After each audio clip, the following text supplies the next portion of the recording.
Hello, and welcome to Unweaving the Wheel, a podcast where we analyze and react to the episodes of Amazon Prime's Wheel of Time.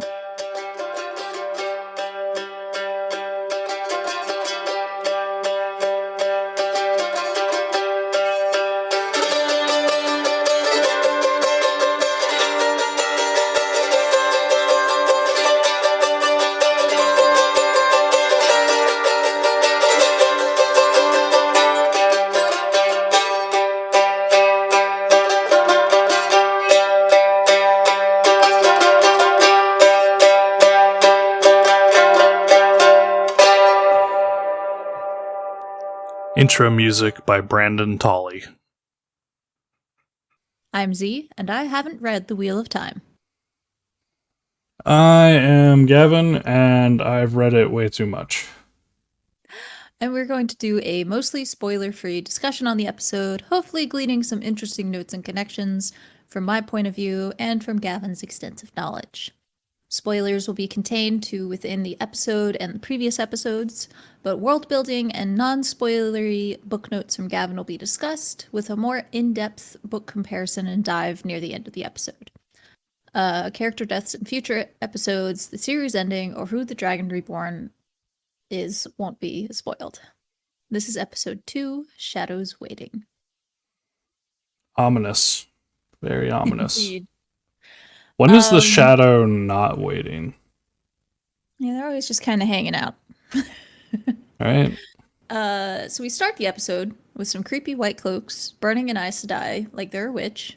We have the main group who is running their horses down to the bone, but it's okay because Moiraine goes, "Nah, here's some extra energy, boys," and we run into the creepy, no-less, eyeless Voldemort Demigorgon dude.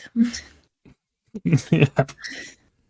They have a bunch of different names, and they've already used a couple of them in the show. But it's gonna be really funny because it's gonna get confusing because they literally have like I can name 3 different names for them right now. I think they've used 2, but anyway, Rand and the boys start having second thoughts. But Egwene does not, and Perrin just is sort of existing right now. Everyone gets creepy dreams about dead bats and a dude who really needs a Visine.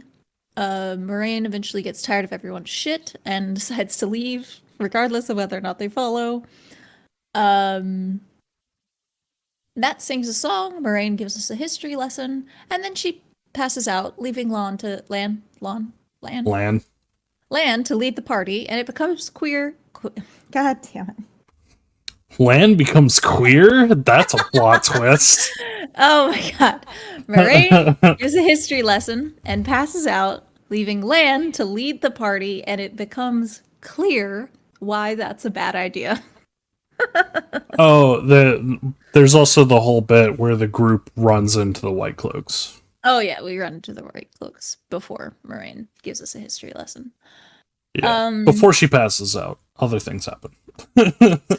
We'll go in more detail later. So the first thing I wanted to say, if the South has taught me anything, it's you can't trust people in white cloaks. Yeah, that's fair. We started out with this group of white cloak people, and I immediately was like, dude, anyone who makes the extremely bold decision to wear all white, and I mean literally every piece of clothing is white, they should not be trusted. Nope. Like, they may not be inherently evil, but, like, nothing good has ever happened involving a person wearing all white. Right. Except for a wedding dress. I'll add that one caveat, but, still some shit could happen there. Right, and we also know this dude is evil because he chews so loudly. I hate it. I mean, the reason why it's loud is because there's bones in it, but I don't care. He smacks his... No, it's not him burning an Aes Sedai at the stake. It's because he chews too loud. Well, yeah, the burning someone at a stake is bad too, but it's like... Like, dude, man just has a whole entire dinner table to himself. Yeah, pretty much. Big old cup of wine too.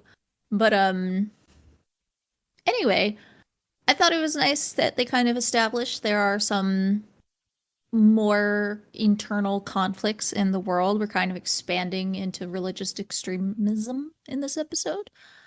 Yeah, Um, but I'd say that's fair. and it's kind Although of I showing, will clarify, they don't subscribe to a religion per se. right. Well, the religion was the closest thing I could compare it Yeah, to. it's a good comparison, but just clarifying that it's Fair. not a religious order. Yeah, it's a bit of a cult though. Yeah, no, that's more applicable. Very cult Okay. like. Um, I liked that they're kind of showing like it's not all. It kind of throughout the episode they show that things are not black and white, despite the thematic focus on light and dark. Uh, there are like it's the White Cloaks. It's kind of revealed think they're doing the right thing by killing the Aes Sedai. Yeah, And I think that's a good way to point it, and also an interesting, just thematic thing that we have a clear light versus the dark general theme of like good versus evil, but when you get into the characters, nobody's inherently good or evil at the moment. It's kind of there's a lot of gray. so, yeah, it kind of shows that the questioner, the main dude we see on the White Cloaks, he thinks what he's doing is right. He's 100% convinced he's got all the right Hmm. intentions and kind of the ends It's justify the very means. zealous. Very zealous. And then you have Moraine, who the main characters, our main quad, um, maybe don't see her as evil, but they certainly don't see her as a good thing. And Yeah. this especially comes out with the ferryman. Yeah. Um, Oh, the ferryman. oh, the poor ferryman. They certainly, especially Rand, really is like, hey, this is just some guy, and she's just like, listen, dude, he jumped into the river himself.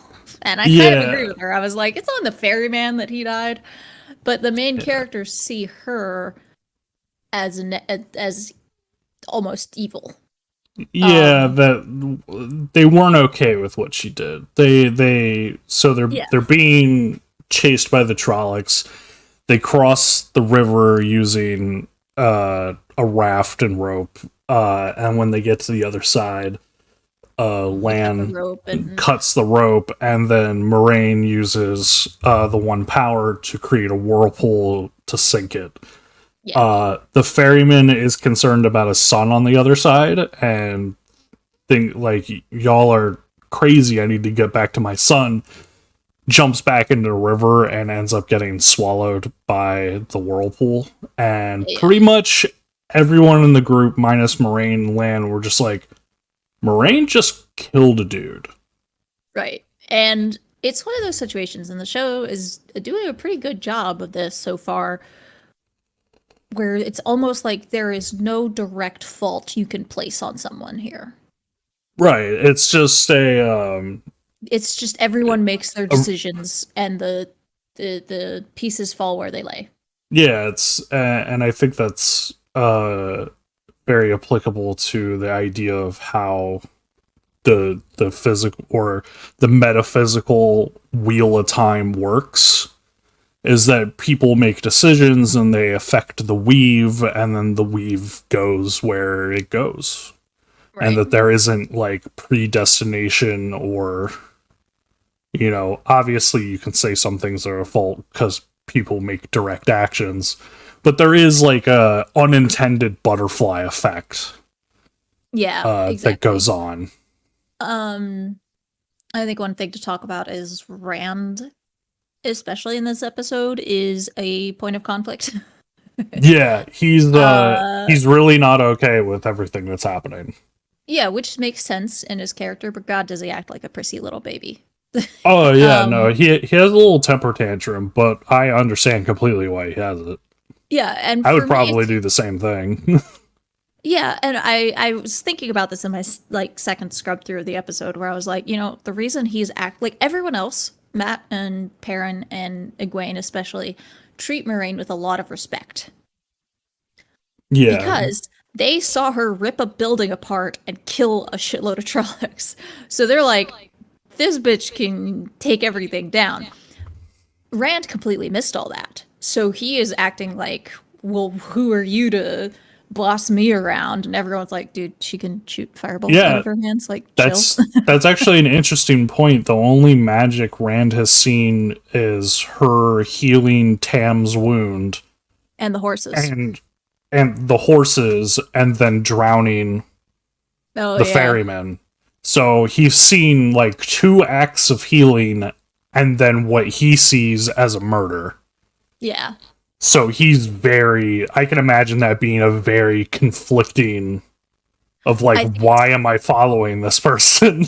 I think it also is what drives the conflict between him and Egwene this episode because again, she kind of understands she's a woman, she understands magic, she's a little more in tune with it, and she understands kind of well, she doesn't understand, but Moraine But explains to her the intricacies going on here. yeah, we get an explanation of like the rules the Aes Sedai have to follow. Yeah. And Egwene learns that she can channel magic as well, and that essentially Moraine is offering her, if you come to the White Tower, we can Well, teach you to be an Aes Sedai. yes. And So that's what wins Egwene over. Like, okay, I I have to follow Moraine. and I think that pushes Rand further into this pissy attitude Most because definitely. he is sitting there like, why are they? Why? And especially I think with Matt and Perrin, he's like, why are these guys just listening to this stranger? And Yeah, it's like, yeah, it's dude, kind of an abandonment thing when he yeah, feels like the only one who's questioning, where the reality is everyone's questioning, but from his point of view, everyone's just accepting. kind of following orders, and he's like, what the fuck is even happening right now? Why Exactly. is nobody acknowledging the crazy shit that's happening right now? And it's because they saw all the other crazy shit she can do, so they're like, you know what? We listen to the Yeah. Fireball Lady. Yeah, it's Um, kind of fear driven, and Rand is I kind don't. of the level of stubborn where he's like, I what's wouldn't. at least for Matt and Perrin, it's kind of like a I respect you because you're powerful kind of thing. Yeah, I would argue it's not fear based because she has stated, I need to keep you guys alive. But it's definitely a respect thing where she earned their respect because they saw her save the people. But Yeah. even though Rand probably was told this, he didn't see it happen. So he doesn't have that conceptual, like, okay, she is a good person. Or she, if not a good person, she at least is protecting people. You know, Yeah. so he's still very much got the initial town vibe of like, Yeah, who's this he's stranger? yeah, he and I think at least Perrin and Matt also still hold that like cautious skepticism of like, they were all grew up and heard, like the fairy tales and the folklore of like Aes Sedai aren't to be trusted. Yeah. Like they can do powerful things that may or may not be good kind of deal. But I think Rand holds on to that ideology with more stubbornness than Matt and Perrin do. Yeah, I also think I think Rand is a little more used to being independent because I feel like with Matt's very pragmatic in this, which I really liked seeing his character be pragmatic. I know in the books he's just kind of existing, but Yeah, he does have a very pragmatic approach of just like let's not piss off the lady who can throw fire. well, it's also that, but like, dude, Trollocs are chasing us. Yeah. She can throw fireballs and is willing to kill them. I'm gonna follow her. And Um, Perrin's very quiet through all of this, but I kind of feel like he's still just dealing with the trauma of I, accidentally killing his wife. yeah. So Um, he's kind of comatose. yeah, I think Perrin is just like, you want me to, well, I'm not staying in town after He's that. like, I don't want to get murdered by a Trolloc, and I'm dealing with a lot of shit. So yeah, just take me anywhere but here. Yeah, basically. Poor Perrin.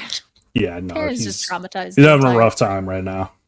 Um, I think seeing Matt and Perrin go, no, dude, we're following her, Yeah. kind of pushes him a little over, like, oh, I guess we're following her. Like, he's not happy about it, obviously, but like, begrudgingly, he's like, well, everyone else is following her, so. I think another layer to acknowledge, and we didn't uh talk much about it in the previous episode, but the drama between Rand and Egwene is that Nynaeve offers to teach Egwene to be a wisdom, and Yeah. within their culture, the wisdom does not marry or bear children. And clearly Egwene and Rand have a pre-established relationship where, Right. even as little kids, they've loved each other and, presumably had this idea of growing up and having a farm and getting married and having children. And Egwene accepts, like, is intending to train to be a wisdom, and tells Rand this, and Rand acknowledges it, and then shit goes down, and clearly that plan is out the window. And so I think there's like an extra layer of emotion for Rand that Egwene is choosing to go to the White Tower to become an Aes Sedai, but it now opens up that window of, you chose to leave me, but now the reason that you left me no longer applies, but you haven't come back to me. Yeah, Which I'm not saying that's like a valid, like, there shouldn't be any form of like ownership in that, but it's like the reason why you wouldn't marry me no is now applies. a non-option. So, but now you're following this Aes Sedai and not acknowledging that happened. Right. And part of it is like, I totally understand, but also Rand, she's obviously a career woman. Yeah, no, but both sides are having the correct reaction or having valid reactions and emotions on it. It's just a complicated mess. Yeah. So I think Yeah. there's an extra layer of like pain and anguish on Rand's side with that, on top of everything else and not knowing what the fuck is going on. So he's just frustrated and doesn't know how to articulate it other than, where the fuck are you taking us? Why should we trust you? Exactly. Then we have, so we get Rand being pissy toward Egwene, and then Yep. we have spooky bat deaths. Yep, the dreams. Everybody has, we see Rand's dream. We see Rand's dream, but everyone has one, and we get to meet Mr. Visine Neater. Yeah. She's a dark, shadowy figure with a scorched face and eyes like embers, as Perrin puts it. Yeah. Spooky. And then they realize that a bunch of bats died around them in the dream, and Moraine is like, okay, if that happens again, you need to sell me, because that's bad. I like Matt's comment where he's just like, I saw the bats die in midair, like someone broke their necks and they fell like rocks. I could hear the cracks. It's like he literally heard the bats' necks breaking, and I was just like, that is disturbing. Like, I feel like hearing bones break is one of the most unsettling it's awful things. Like, and I've only experienced it in films, but whenever it happens, like when you hear someone like get hit in the leg and you hear their femur snap, that just it's almost like retching worthy. What is it? It's celery. Most bones breaking. Yeah, the Foley. Yeah. I mean, I'm not a big fan of celery either. Maybe that's why. No, but it's a gross sound. But at this point, we've got Rand having his temper tantrum, and Egwene basically being like, dude, she's literally like killing herself to keep everyone here safe, so shut up. And then we get the really awkward meeting with the White Cloaks. Yep. And there is this kind of interesting tension, not just in that guy kills a bunch of Aes Sedai, but also like don't lie to him. Mm-hmm. And we can talk about this in the book section. You can give us more detail on White Cloaks if you want, but it was kind of this feeling of like, all right, even the Aes Sedai can't lie to this guy. Or Right. like needs to be careful. I know they explained like I can't lie anyway as an Aes Sedai, but But she picks phrases very carefully, and you can very carefully. actually Oh no, I the like went back and watched it and broke it down, and I was like, everything she says is true, but she is saying it in such a careful way that you wouldn't necessarily think of it as like, well, she's not yeah, lying, but she's definitely not telling she's not keeping to the intention of his questions. yeah, it's truth by absence kind of thing. Exactly. Or yeah, or a lie by omission, I think is the term in real life. But so the thing I wanted to point out was that, you know, they have the questioner, and then who's got all the, you know, he's the Aes Sedai killer. But then they start questioning everyone, and they do like a pat down, and then he touches her wound, and that brings Yeah. up the conversation of the wound. And uh uh they they ask her how she got it, and there's actually a very like poignant pause, and it's a close up of Moraine's face, and it's kind of the like her figuring out how to tell the truth without giving them any information. Mm. And she ends up going with, "You wouldn't believe me if I told you, but beastmen attacked." And then the White Cloaks obviously have some knowledge about the world, and they know they were Trollocs, so they put their own conclusions together from that statement. So she didn't lie. Beastmen did attack, but then they made their own conclusions from that answer. Yeah. So I think that's a really good way to show, because they talk. Moraine was telling Egwene about the oaths of the Aes Sedai, and so I think that's a very important like proof of concept that Yeah. she never lied. She made them jump to their own conclusions. It was very, very good manipulation on her end. Excuse me. And then you learn through that they can only heal other people, which I just want to point out meant she's gone this entire time with a badass wound, just Oh yeah, charging on. Like, she's got like, I don't think it went through and through. Like I don't think it came out the back of her shoulder, but that shit hit deep. Like that shit went down to her collarbone. yeah, that's a lot of pain. And Too. hasn't like really addressed it in any way other than like putting a cloth over it. Basically.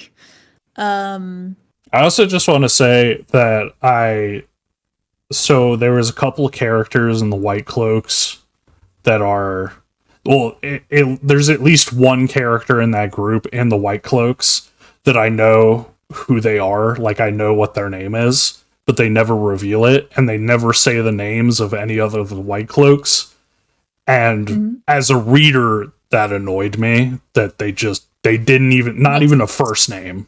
Let's save that for the book talk. But yeah, I'm not gonna say anything more, but I just wanted to acknowledge we never learn any of their names. Got it. They are just the White Cloaks as it stands now. Perhaps an attempt to make it so we don't sympathize with any of them. Very much. Fair.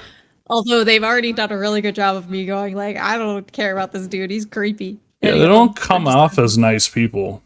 Not at all. I did want to mention something I kind of enjoy about the show is that it just gives you just enough lore. I do sometimes wish there was a little more, like a few more solid answers, but I did appreciate the little history lesson from Moraine about the song that the Two Rivers people Oh were singing. yeah, the story of Manetheren. That's a really cool part, and that's actually good that they do that, because depending on where they go in the future, Manetheren is an important piece of lore to know, but it only applies way farther down in the line in the story. Will probably not be followed up on within this season, but it is like an important thing to know about the two rivers. Cool. So another thing that did was it also brought up the old blood again, which is something they mentioned actually in the first episode. They had the old blood runs deep there. So, that's kind of the Manetheren story is the kind of explanation of that comment. yeah, exactly, which I appreciated. I was like, oh, hey, that's how they got old blood. And then small subtle stuff happens. Rand and Egwene kind of make up, but not quite. Perrin has. We have Perrin's moment with the wolves. Oh, I wanted to discuss the wolves moment because Perrin again, he's just kind of like standing off with these wolves, and he looks a little scared, but he also just I can't tell if he's going, oh, I know these wolves aren't going to hurt me, or I don't care if these wolves eat me. I think a big part of it is the like, yeah, I mean, like we can see that he has a leg injury, and so he's standing there, and there's a full pack of wolves, and I think you can just kind of see like the logic wheels churning of like, well, I'm can't. In that spot. It's like I can't run away. I can't outrun them. I do not have a weapon. I cannot kill them. So I guess my best chance is to stand perfectly still and hope they leave me alone. I definitely think it's an interesting thing that he's got this, like, because then, the wolf goes up and licks his wound. By the way, Perrin, that is definitely infected now. That's nasty. Get some herbs on that. 100%. Like, hit up Moraine, please. Yeah, please, Moraine. Even Egwene probably knows at least something you should be doing with that. I mean, yeah, like, just get some moss, soak up some shit. I don't know, like... You live in a farming village. You know how to take care of a scrape. Yeah, but I think, one, it's an interesting look into his character in that because he hasn't treated it or even spoken about it, part of me thinks he is just like, this is the pain I get for killing my wife. Yeah, I think he's viewing this as a punishment. He views it as a punishment, and I also think it is a little bit of just a tiny hint, because you see he's filling up everyone's water bottles, and so I think a bit of his character is that strong paternal drive to take care of people, to protect people. Yeah, and like my penance is to protect. I don't even think it's penance. I think that's just part of his character, but I think it shows him not taking care of the wound shows he doesn't think he's worthy of being taken care of by himself now. Like, he's ignoring his own needs at this point. Yeah, because he's just so traumatized. It definitely could be that, like, I failed in taking care of Layla, so I'm not going to fail at taking care of my loved ones again. And at the detriment of his own. At the detriment of myself, kind of thing. Exactly. But then, yeah, the wolf. But yeah, a cool moment with the wolves. Some interesting stuff to think about there. And one other thing I just wanted to pull back into, sorry, I'll stop talking about this stuff in a moment, is we have now seen 2 instances in which I would say we are getting a look at Perrin and a animalistic connection. Yeah, there's definitely a theming thing there. Definitely something going on there that I like, because, like, when he was attacking the Trollocs and accidentally killed Layla, he definitely was in berserker mode. Mm-hmm. Which is typically very much like, Wolverine. It's animalistic. It's... like literally fight or flight, and he went all fight. Yeah, exactly. And then you have the wolf connection in this episode with the scene where it's like this pack of wolves obviously is chill with you for some reason. So I think that's very interesting. Maybe not... I'm interested to see if that goes further. Right. Yeah, it's I think definitely something to keep an eye on. Yeah. And then you have them all sleeping, and the creepy needs a toothbrush guy.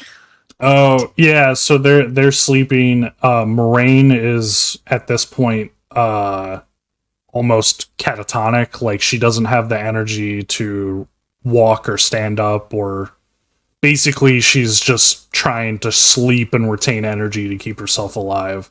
And there's a brief comment when they come to this campsite that she says to Lan. She makes a comment saying that we're skirting awfully close to Shadar Logoth, and makes a comment. It's like, you can't possibly think of taking us there. Yeah, she's like, bruh, She makes is it a on point. purpose? Yeah, she makes a point to say, "Do not Don't. take us there."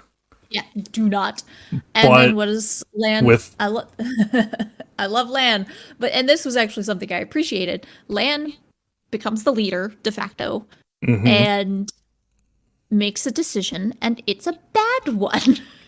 And I just like that they're doing this with all the characters. They're showing, yeah, even though he's like this Not every badass choice is a warrior, good one. yeah, he can make a mistake, and like he doesn't know everything Moraine knows. I don't know why Yeah, Moraine wasn't like, hey, bud, like, we like will definitely die and perish in this city. And not just I perish, we'll be erased. yeah, I think his mindset behind it was that he knows Shadar Logoth is dangerous and could potentially kill them, but the choice is go to Shadar Logoth and maybe die, or stay here and definitely die from the Trollocs. Yeah. So I think he just made that hard call and committed instead of inaction, which, Right. I get it, but it's still, it's still a mistake in one regard. Also, They didn't have options though. the Catholic in me, like, immediately was like, oh, look, a cathedral. Oh yeah, no, the setting design for the city is so like gothic and creepy, Oh, and I yeah. love it. Like I was also raised Catholic, and I'm just looking at this, I was just like, oh, this is some old school Latin Catholicism shit going on. This is Yeah. awesome. This I is love that peak. kind of architecture. Yeah, same. Absolutely beautiful and very, very spooky. Like, they do a great job with the vibe on this one, where it's just like some shit went down and it's bad. Yeah. Like, Yeah, it's definitely it definitely sells the ominous uh, vibe. and then I appreciated that they do this, what they do, and this will make sense in a minute. I'll talk about the last bit of the episode, but what they do is they have Rand and Egwene make up a little, maybe not make up, but like, they have a moment, and then they give Perrin and Matt a moment, Yep. which is very interesting because then they change who gets split up with who. Yeah, there becomes a division in the party, and it's the opposites that go. Yes. So Egwene and Rand have their moment, Perrin And then our and Matt, and then it's Matt and Rand and Perrin and Egwene. I just want to point out that, like, at this point in my notes, because when they walk in, Lan says, "Don't touch anything." I'm a sassy asshole, and I was like, "They're touching the floor. Are they okay?" But at this point in my notes, I wrote, "Okay, so either Perrin picks up something by accident, Rand picks something up not realizing what it is, and that it's dangerous, or Matt steals something. I wonder which way we'll go." And Matt steals And something. it's Matt. I mean, to be fair, it's not really stealing. It's, Listen, no. Matt picks up a dagger that is definitely cursed. Another thing I learned in the South: don't steal from cursed land. yeah, but That if it's shit happens. but maybe if it's cursed, maybe part of the curse is how alluring it is to take. Yeah, but also Maybe Matt's he got didn't have a lot of good, agency so. in it. I don't know. Well, there were creepy voices whispering to him, so I'm not Yeah, entirely but yeah, blaming him. But Matt follows his natural inclination of this is gold and has a gem in it, and I already stole a gold bracelet from someone. It's in character. Yeah, yeah, Matt does what he does. and then Matt steals it, and there, I think, was a specific moment where there was like a creepy shadow, and I remember even just watching it, I accidentally said, like, I didn't mean to say this, but I immediately went, "Don't follow the shadow, dude." Yeah. Like, it just slipped out because I was just so like, "No, don't do that, dumbass." I also wanted to say I like the moment between Matt and Perrin because Matt gives Perrin a belt knife that Layla made for Matt. So it was because they make a point to say that Layla never made weapons; she only made tools, and Mm. that she gave Matt a belt knife as like a tool. That it was a carving knife; it could be used in the woods. It was like a multi tool. But and she said if I ever do have to use it, uh, you probably use it to defend Perrin in a mess that you got him in. Aw. Yeah, I think Um, that's like a cool moment. yeah, and it also sets it up There's so that uh Matt finds another dagger to replace the one he just gave up. So yeah, that was a and cool little connection. there's a theming thing there that that I'll talk about at the end in my In the my book talk. non-spoiler book talk. Yes. I just wanted to make one note. When Moraine briefly wakes up after the spooky disintegrating shadow appears and kills a horse. R.I.P. Horsey. That poor fucking horse. Right? Just kind of uh, melts. It like but Moraine, melts into ashes, which was a really yeah, weird effect. it was super creepy, but like well done and horrifying. But Moraine just kind of wakes up and like looks and sees she's in a cathedral, and she just glares at Lan and is like, "Where are we?" And he's like, He I doesn't don't know." say he doesn't say anything, and she just kind of rolls her eyes a little bit. And it's just like, you've killed us all. Like, you fucking idiot. Like, I It, just appreciated that moment and her just absolute death glare at him. Like, like I the can't believe tone you've done this. the tone that she makes, and it's a completely different like sentiment, but it very much gave me like the Gandalf while fighting the Balrog of like fly you fools, but it was instead of run away, it was you've killed us. I also got a bit of a fool of a toque in there. Yeah, it was very much like it felt very Lord of the There- Rings. There's a specific shame that only a wizard can bring out. Yeah, and it was very much that like, you know, I'm much wiser, but I know I'm magical, but I expected more from you. Yeah, Like, I'm not mad, I'm just disappointed vibe. exactly. So that leads to the party getting split. Yep, running away from the shadow. And I kind of thought it was funny that so they all run away and they get away. Obviously, the only person who dies to it is the horse. Um, but I found it very funny how you kind of have it split where it's like the two assholes are together, Matt and Rand, and then you have Yeah, the two nicest people are together, Perrin and Egwene, and then you have the leaders are together, Lan and Moraine, and and it's then and I just wanted to say that I think it's interesting that everyone gets splits apart. And so like, you know, like there's the idea that like Moraine and Lan are kind of mom and dad of the group, and then the rest of them are the stupid kids that don't know what's going on. And immediately they've been separated. It's just kind of like, well, and again I've we fucked up the kids, honey. Like, shit, the kids are we lost the kids in a theme yeah. park essentially. Yeah, exactly. Um, but I'm gonna complain because no one does this. But they all get separated in different directions out of the city. No one just thinks pick a direction and walk for a bit, like around the city they just escaped from. Right? It's got to have Right. a border. Right. Um, Um I understand that like the topography doesn't quite work, and they were in the water, and it's a my other far away. forgiveness is that they know Trollocs are on the outside. So it's kind of we just got to keep moving and pray we don't get That's attacked. fair. It's Like fair. I It's fair. still understand your point of like there could have been a little bit more effort into finding each other. Right. Because I'm Um this is old. They ain't got cell phones. but like, Yeah, no, I get it. I it's get it. fantasy adventure. Like they can't be too smart.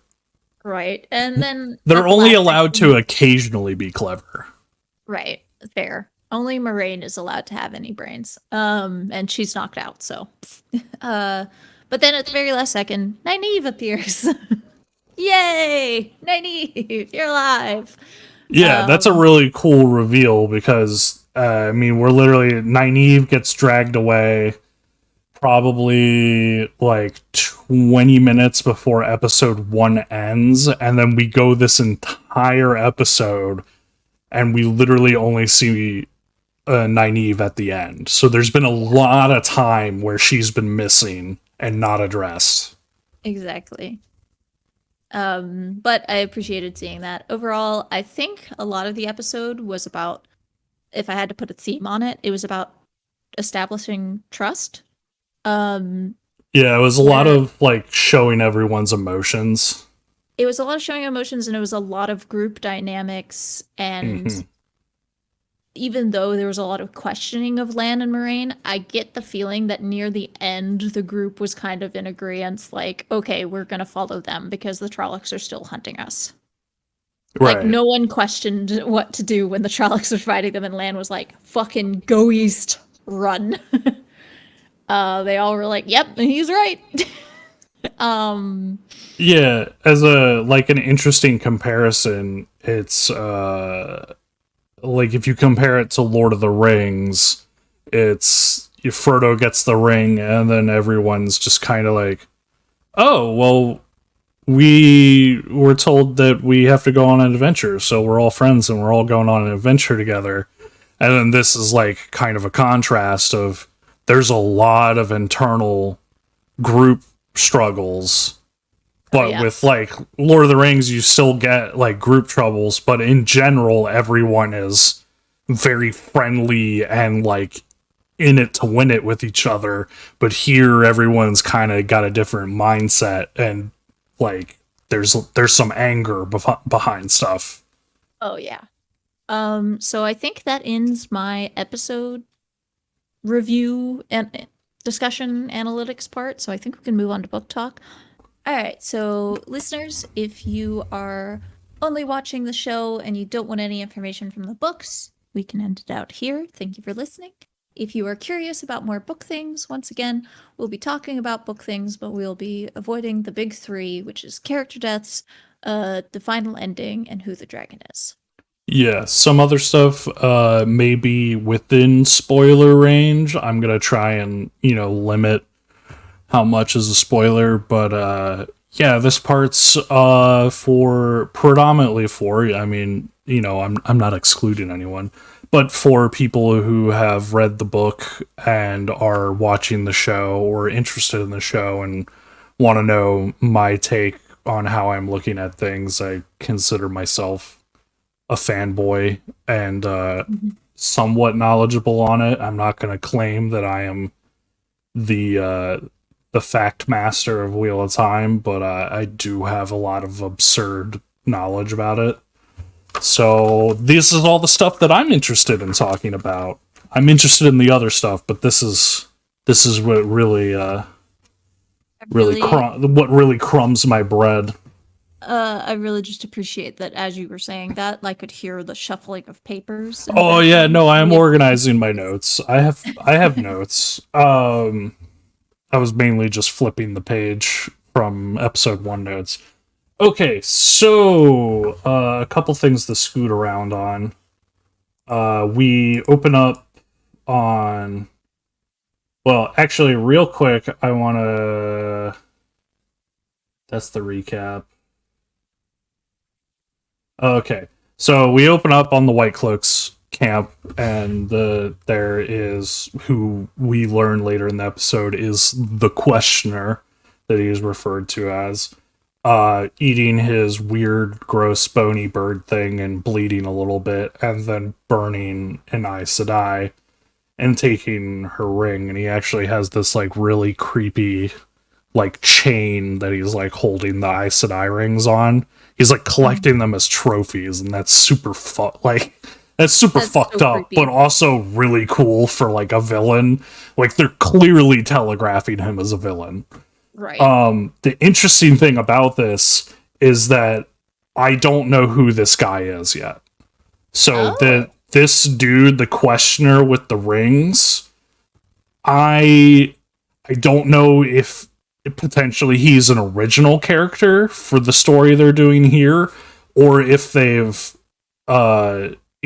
adapted a character from the book to be this guy. So I'm unsure of his identity, and I think that's an interesting thing to note because up until this point, I could pretty much tell you everybody's name of like who they Right. are. So I just wanted to note that no clue who he is. But we have more theming on the Aes Sedai that he's burning. She's wearing yellow, therefore part of the Yellow Aja. Ah. But then we have our intro cinematic that Z quite brutally skips on our watch parties. I think it's really cool. It is a rather lengthy. Like it does. So I understand Z's wanting to skip because of long intros. I get it.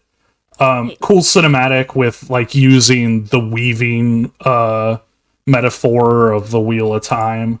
The part that I really like about it is it uses the Ouroboros, which is the snake eating its own tail, which is a huge theme in the book, and it's also, a common theme for eternity in a lot of theology.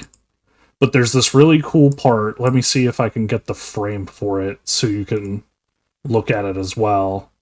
But so I talked about in the first episode and in this episode the theming of the Ajas of the White Tower, and there is more of the weaving, and you see like a loom. But there's a part where you can see all of the Ajas together Oh, I because think I know what part they're you're at. weaved into, yeah, it's the circle and it's all the women. Yeah, so it's 442. There is a circle pattern with all the women of the different Ajas. So you get to see all the colors. So, you've got blue, brown, green, gray, red, white, and yellow. And those are all the Ajas. And I could tell you what all of them mean, but that would take a long time, so I'll tell you the three that have appeared in the show.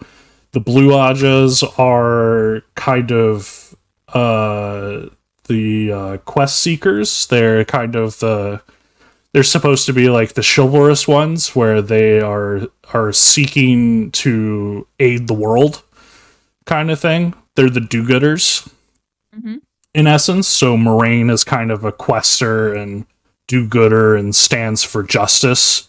That's the thing. They're very much interested in justice and good for all. Okay. The Red Aja were founded after the breaking of the world. So when the world got broken by the dragon, that is when men who can channel started going crazy.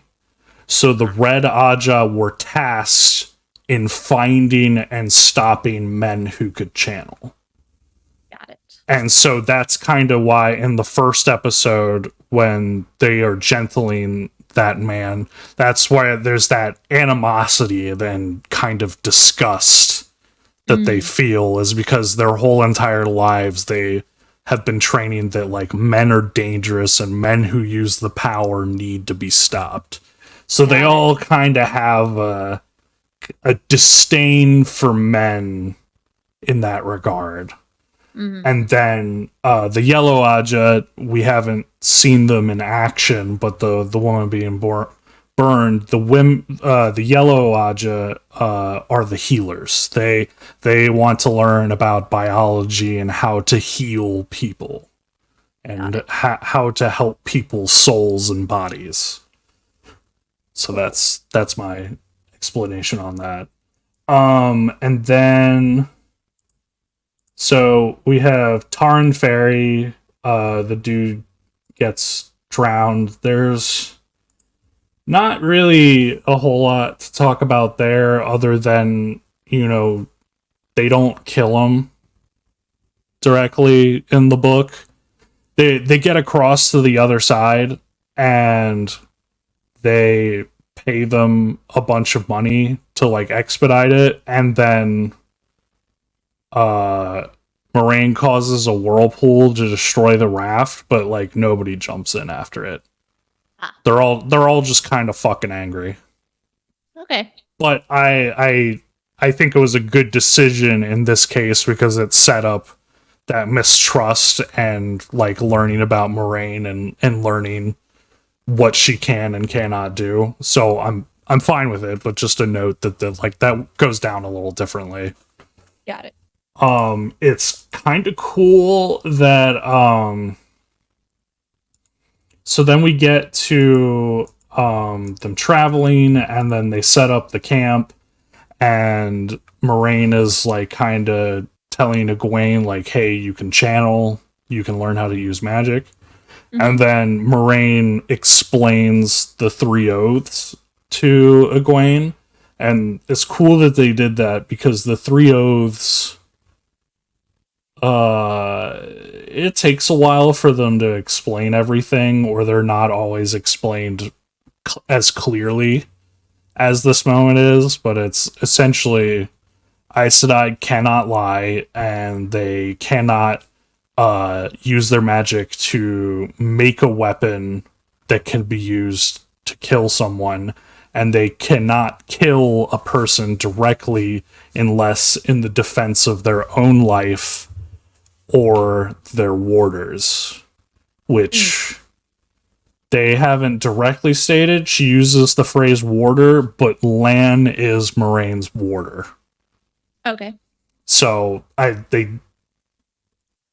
don't think they ever like directly say that Lan is her warder, but she uses that phrase. They do in episode 3. Spoilers. Oh yeah, future spoilers. I guess they do say that. But yeah, up until this point they haven't made that direct connection, but that's what's going on there.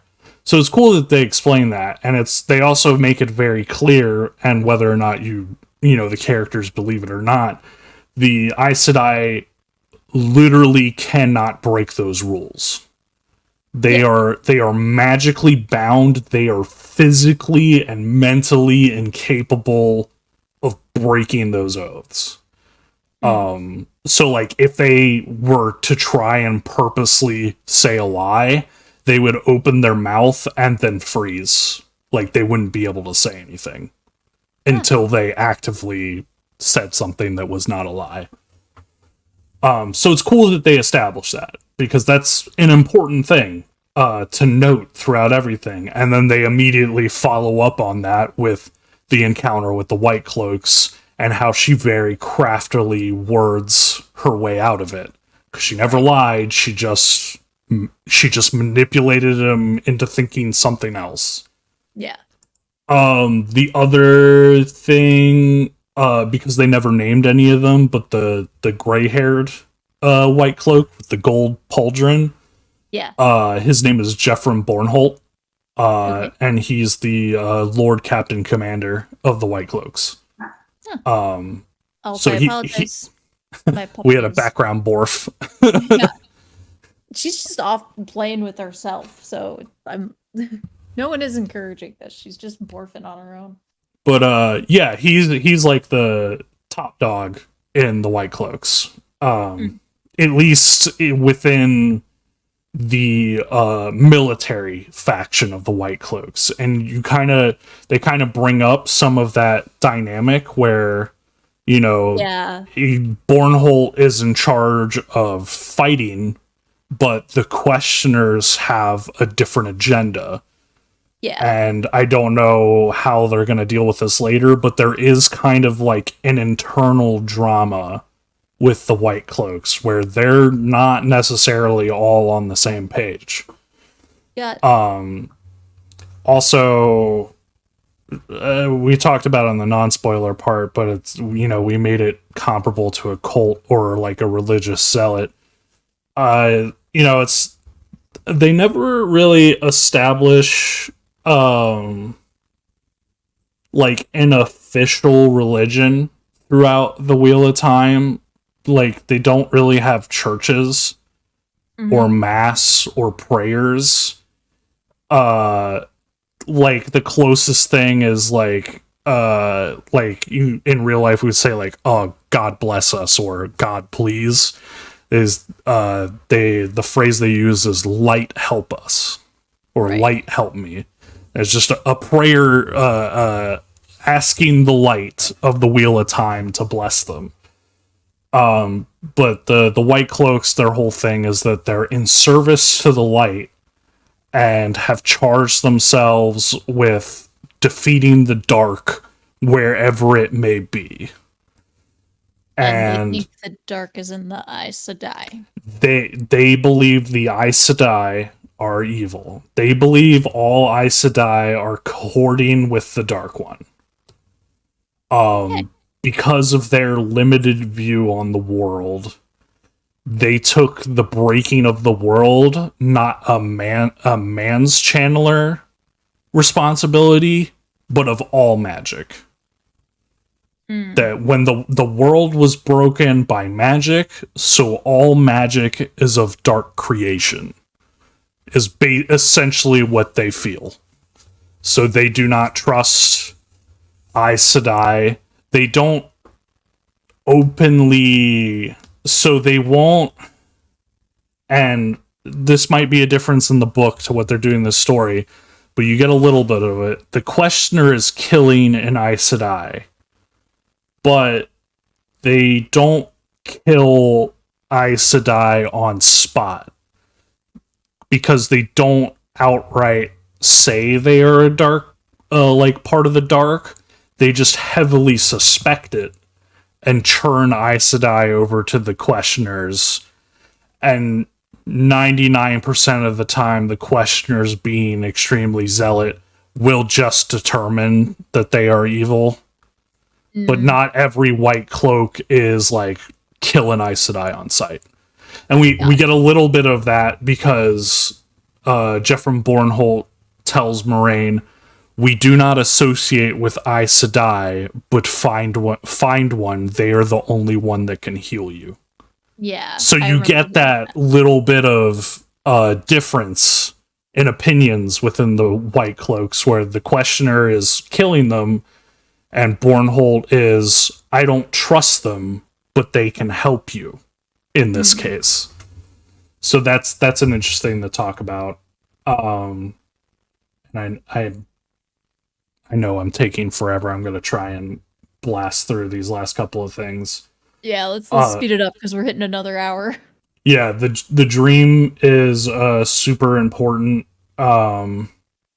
People who read the book, this is not a spoiler, but the Shadow Man with the ember eyes has a name.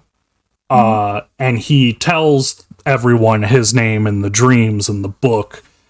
He calls himself Baalzamon. And it's very weird word to pronounce. But yeah, Baalzamon. And yeah, he's not good. Yeah. One could say he's a servant of the dark. If you hadn't figured that out yet. Oh, no, I kind of put two and two together. Which, fun fact about the name Baalzamon is that's actually a Trolloc word. Trollocs actually talk to each other. They have a language. Yeah. Snapple, the more you know. So that's a thing. The dreams are significant. Moraine points out that dreams have more power than you realize. That's an important thing to keep in mind throughout the entirety of the Wheel of Time. and I think from there you noticed it too. No spoilers, but Perrin's apparently new affinity with wolves is an important thing to think about. That is a very important theme. And then we get to Shadar Logoth, which probably is what I have the most to talk about, but I'll keep it brief. There's a lot of lore behind Shadar Logoth. It was we talked about the song about Manetheren and the Old Blood. That Shadar Logoth used to be a city that was meant to go aid Manetheren in their dire fight against the Trollocs, and they did not go and help. They built a wall around their entire city with no doors. So they built a wall, and they knew how to get in and out, but they were like, there weren't any gates that you could just like open for someone to get in. It was like a secret on how to get in and out. I'm physically restraining myself at making a wall joke. Yeah, it's real hard not to. And you know the idea of how building that wall did not go great for them. But we're gonna skip right over that. Yeah, we're gonna leave that aside. No political commentary. We're just talking about the Wheel of Time. I might cut that out in editing. But all right. So Shadar Logoth. Mat finding the knife is a very important thing. I'm not going to say anything about that, but that is a thing that happens in the books and is a very important plot point. Lan makes the comment of do not take anything from Shadar Logoth and only eat what you have brought. Yeah. That is an important thing because at this point, Shadar Logoth is cursed. The entire city, and the lore behind that is that when they did not go defend Manetheren, they felt really bad about it. They heard of Manetheren's fall and realized that nobody else came to their aid either, and so they felt so bad about that they made an extremely zealous promise to be in service to the light, that they must destroy darkness for good. And in that, they became very suspicious of themselves. Nobody trusted each other. Could my neighbor be part of the darkness? They started churning on each other, and everything just became hate. And there's someone, and this is a separate thing I need to talk about, but someone advised them that they should use the dark's tactics to fight the dark. Oh dear. And that consumed them. And the city became cursed, and everyone disappeared, and nobody knows exactly how or why, specifically what they did, but everybody went away. Now, the follow-up to that serves an important thing, and this is a discrepancy between the show and the book, is that there is a series of events that happens. There is actually one living soul inside of Shadar Logoth before the party shows up. Okay. His name, it gets pronounced two different ways. So it's either Mordeth or Mordeith. I prefer Mordeith. More death is a little on the nose. Yeah, it's a little too on the nose. So Mordeith is a little bit more fantastical. He was a person obsessed with defeating the dark, and went out on journeys to find things, to find any source of power that could help him destroy it. That led to him being consumed by a dark power called the Mashadar. Mm-hmm. And it consumed him, but still allowed him. He was still more Deeth, but now he was consumed by darkness and evil. And he is the one that advised the leaders of Shadar Logoth to use dark powers to defeat the dark. And he watched them crumble. But in doing this, he got cursed along with the city, and he is trapped in the city. Now, the thing that's divergent here is that in the books, Rand, Perrin, and Matt meet Mordeith. Oh. And there's a pile of treasure, and Mordeith is there trying to move it, and he says, I need your help.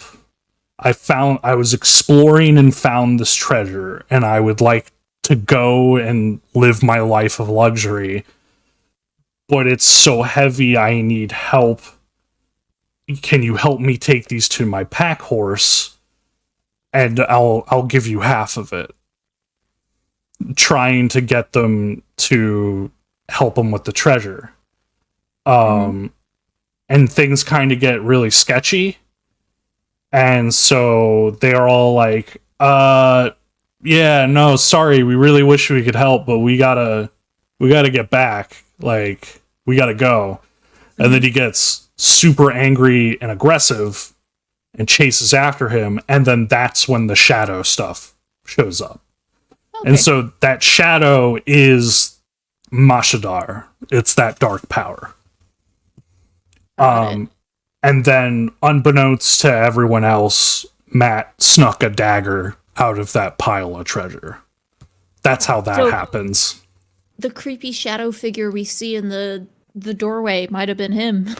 Yeah, it could have been like a reference to Mordeith. There's also another thing that, actually, I'm gonna hold off on one fact, just because I don't know whether or not they're going to do it in a show. But there's more to the story of Shadar Logoth and Mordeith. There's another layer there that has not been addressed in the show. Yeah.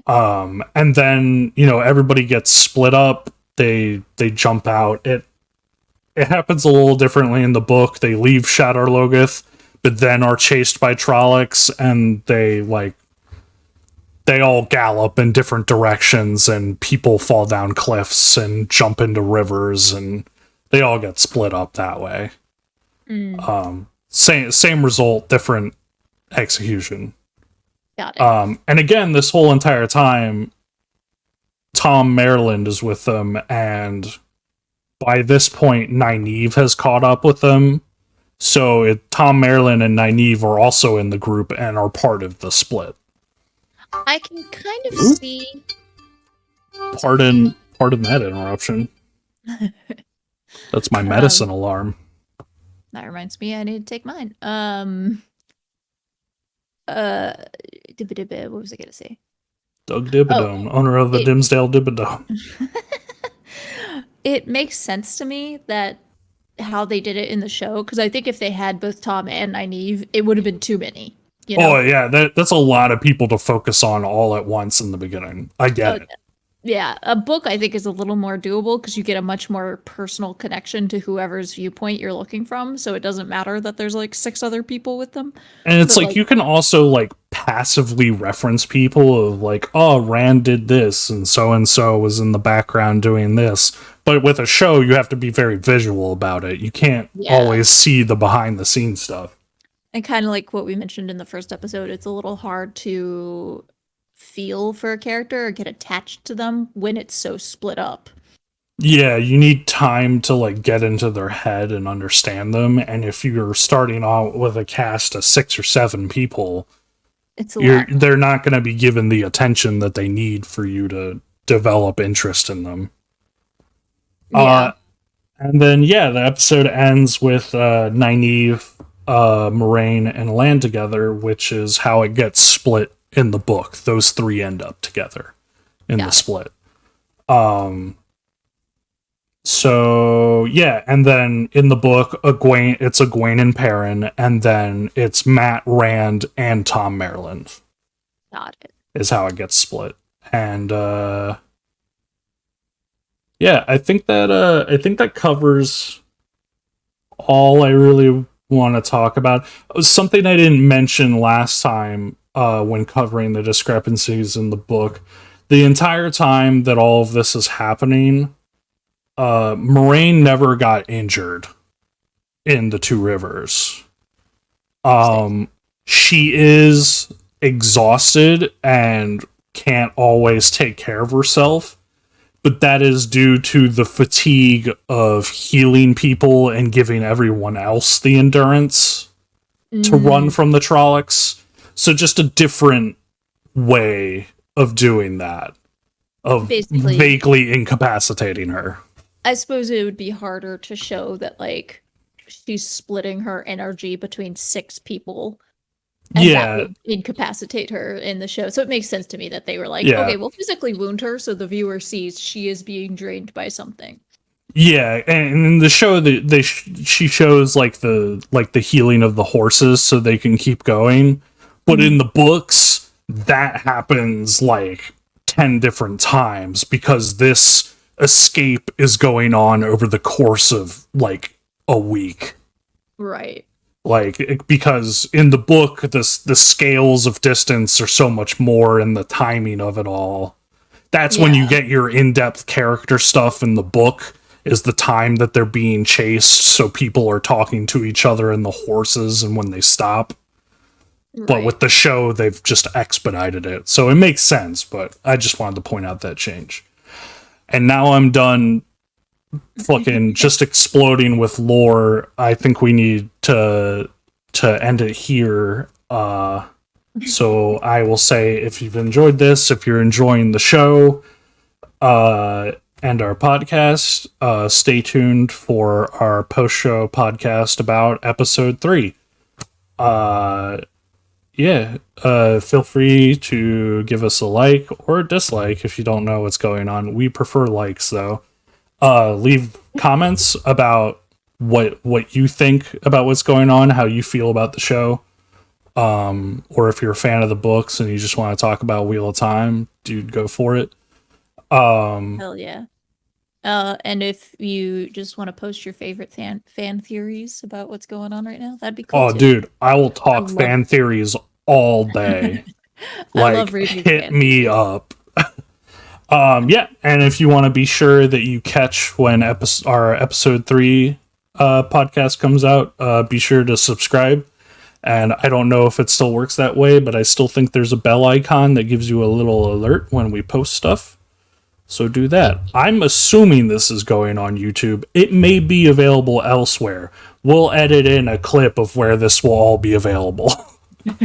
Probably once we decide its name too. Yeah. Yeah. All right. All right. Thanks so much for listening. Bye, everyone.